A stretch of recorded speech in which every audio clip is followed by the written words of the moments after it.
안녕하십니까. MDMS의 주레을 목사입니다. 오늘의 말씀은 창세기 2장 18절부터 25절까지 제가 읽도록 하겠습니다. 여호와 하나님이 이르시되 사람이 혼자 사는 것이 좋지 아니하니 내가 그를 위하여 돕는 배필을 지으리라 하시니라. 여호와 하나님이 흙으로 각종 들짐승과 공중의 각종 새를 지으시고 아담이 무엇이라고 부르니 보시려고 그것들을 그에게로 이끌어 가시니 아담이 각 생물을 부르는 것이 곧 그 이름이 되었더라. 아담이 모든 가축과 공중의 새와 들의 모든 짐승에게 이름을 주니라. 아담이 돕는 배풀이 없으므로 여호와 하나님이 아담을 깊이 잠들게 하시니 잠들매 그가 그 갈빗대 하나를 취하고 살로 대신 채우시고 여호와 하나님이 아담에게서 취하신 그 갈빗대로 여자를 만드시고 그를 아담에게로 이끌어 오시니 아담이 이르되 이는 내 뼈 중에 뼈요 살 중에 살이라. 이것을 남자에게서 취하였은즉 여자라 부르리라 하니라. 이러므로 남자가 부모를 떠나 그의 아내와 합하여 둘이 한 몸을 이룰지어로다. 아담과 그의 아내 두 사람이 벌거벗었으나 부끄러워하지 아니하리라. 이 말씀으로 아담도 돕는 배필입니다 라는 제목을 가지고 오늘의 말씀을 나누고자 합니다. 실제 오늘 주제와 같이 아담도 돕는 배필입니다. 오늘의 본문에서 하나님께서 인간 아담을 만드시고 혼자 지내는 것이 보기에 좋지 않아서 돕는 배필을 지으려고 작정을 하시고 아담의 갈빗대 하나를 취해서 돕는 배필 하와를 지으셨다고 하셨습니다. 돕는 배필은 영어로 suitable helper입니다. 히브리어로는 에제르 케네그도입니다. 여기서 도움이라는 뜻의 에제르, 케네그도라는 뜻의 배필 합쳐가지고 된 겁니다. 에제르 케네그도. 돕는 히브리어 에제르는 도움, 둘러싸다, 방어하다, 울타리를 두르다 이런 의미를 갖고 있습니다. 구약 성경에서는 이스라엘을 돕는 자로서 하나님께 대하여 주로 사용된 용어이기도 합니다. 있어도 좋고 없어도 좋은 그런 돕는 자가 아니라 없으면 쓰러질 수밖에 없는 그런 상황을 얘기를 하는 겁니다. 이스라엘 백성은 하나님이 없으면 벌써 쓰러졌습니다. 구원의 도움이 없었으면 벌써 이 세상에서 사라졌을 것입니다. 그런 절대적인 돕는 자가 이런 에젤입니다. 돕다라는 뜻이 하나님이 그의 궁핍한 백성을 구원하는 데 사용하는 단어로 우월성을 갖는 의미도 있습니다. 돕는 배필이 그냥 도와주는 게 아니고 더 우월적인 위치에서 도와주는 거죠. 즉 자신을 돕는 사람이 오히려 도움을 받는 사람보다 우월하다는 그런 인식의 전환이 필요한 것입니다. 아담의 모자라는 부분만 도와주고 채워주는 것이 아니라 그냥 지원하고 보충하는 그런 존재가 아니라는 것입니다. 또한 에제르는 영어 단어 에센셜의 어간이 됩니다. 에센셜이 에제르에서 나온 거다라고 말씀드리는 겁니다. 에센셜이 뭡니까? 필수적인, 극히 중요한, 본질적인이라는 영어의 의미가 있습니다. 에제르 케네그도 또한 돕는 배필은 부수적인 조력자나 그런 도우미가 아닌 것입니다. 에제르는 남편과 아내가 서로 다른 역할을 하면서 상호적으로 주고받는 그런 기능적인 보완 관계를 말합니다. 특히 돕는 히브리어 어원의 의미에는 아까 조금 전에 말씀드렸다시피 둘러싸다, 울타리를 두르다라는 뜻이 있다고 말씀을 드렸습니다. 돕는 배필은 서로 울타리를 쳐주는 그런 사람의 관계를 얘기합니다. 서로가 서로에게 울타리를 쳐주는 거죠. 그것이 부부고 가정인 것입니다. 그런데 아무하거나 울타리를 칠 수가 있나요? 그럼 울타리 잘 맞지 않으면 금방 무너지겠죠? 영화에서 suitable이라는 뜻이 있죠. 알맞은, 최적의 그런 의미죠. 서로가 서로에게 최상의 울타리가 되는 게 suitable helper인 것입니다. 즉 아주 잘 맞는 사람이 돕는 배필인 것입니다. 나와 최상으로 잘 맞는 사람과 울타리를 치는 것이 돕는 배필인 것입니다. 그것이 부부입니다. 즉 아담에게는 하와가, 하와에게는 아담이 그런 최적의 맞춤형 돕는 배필인 것입니다. 돕는 배필이란 서로 마주보는 동등한 위치에서 서로에게 절대적으로 필요한 도움이 되는, 그리고 가장 최적의 도움이 되는 그런 존재인 것입니다. 특히 아내는 하나님의 자리를 대신해서 하나님께서 남자로부터 지으시고 보내주신 인생의 가장 귀한 선물입니다.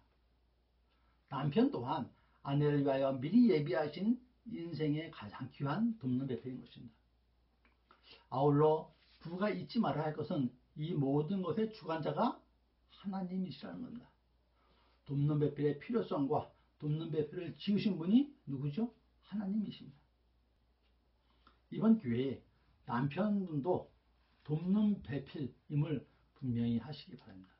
항상 기억하시고 돕는 배필로서 아내에게 어떻게 할 것인지 한번 깊이 묵상해 보시길 바라겠습니다. 두 번째로 남편과 아내는 같은 DNA를 갖고 있습니다. 하나님께서 돕는 배필을 만드실 때 아담의 갈빗대로 지으셨다고 했습니다. 성경엔 그렇게 기록되어 있습니다. 아담처럼 흙으로 지으신 것이 아닙니다. 하와는 아담의 갈빗대로 만드셨다고 합니다. 그냥 다른 흙으로, 아담처럼 다른 흙으로 만드신 것이 아닙니다. 왜 굳이 그러셨을까요? 아담처럼 다른 흙으로 다른 개체로 만들면 되는데 굳이 아담이 잠들게 하고 아담의 갈빗대에서 하와를 만들었습니다. 아담과 하와는 그냥 남자와 여자가 아닙니다.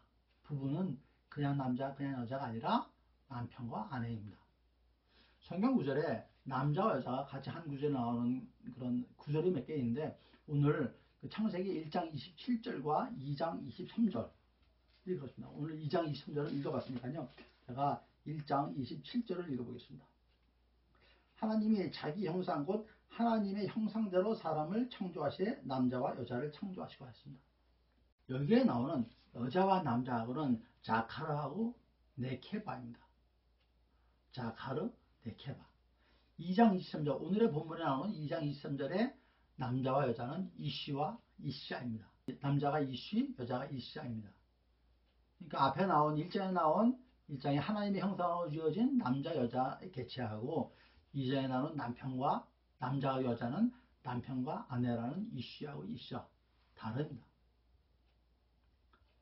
즉 그냥 남자와 여자가 아니라 남편과 아내 같은 한 몸으로 지음을 받은 같은 DNA를 갖고 있는 남자와 여자, 남편과 아내인 것입니다.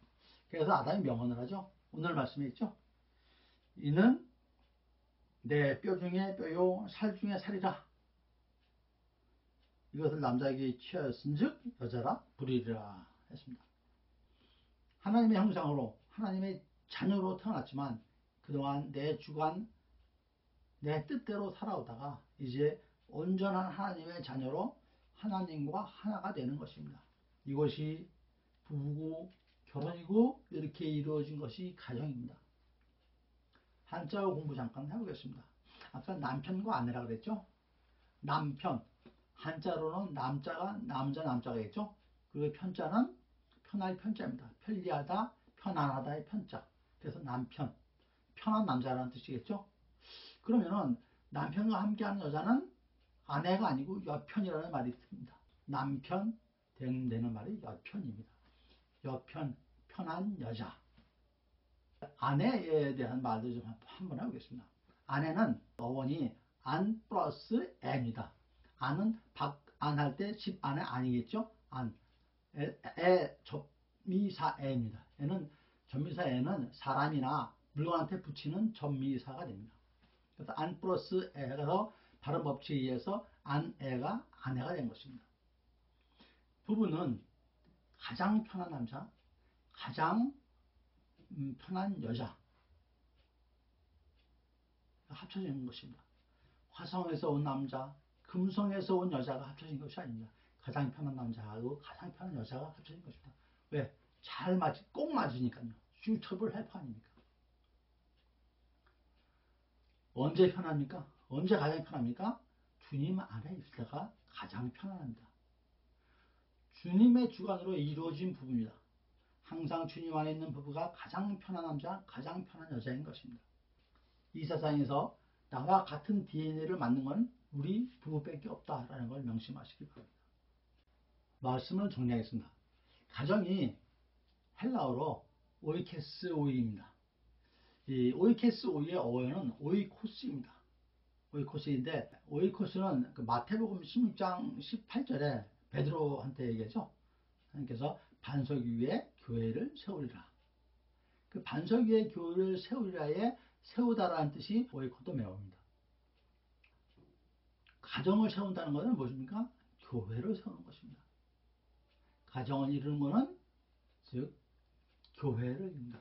우리가 교회에서 목사님들께서 아까 가장 작은 교회가 가정이다라고 말씀하시죠. 거기서 나온 것입니다.